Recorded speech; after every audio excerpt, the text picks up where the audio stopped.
من حفظ الكتاب بصدره فبدا وضيئا كالنجوم تألقا، وتمثل القرآن في أخلاقه وفعاله فيه الفؤاد تألقا، وتلاه في جنح الدجى متدبرا والدمع من بين الجفون ترقرقا.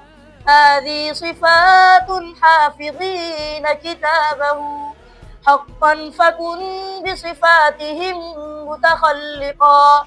يا حافظ القرآن رتل آيه، فلكل أنست للتلاوة مطرقا.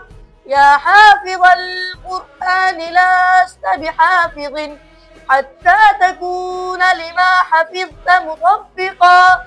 ماذا يفيدك أن تسمى حافظا وكتاب ربك في الفؤاد تمزقا؟ يا أمة القرآن حبل نجاتنا، فتمسكي بعراه كي لا نغرقا، ولتجمعي حول الكتاب شتاتنا حتى نزيل تناحرا وتفرقا، ولتجعليه محكما في أمرنا، وثقي بوعد الله أن يتحققا.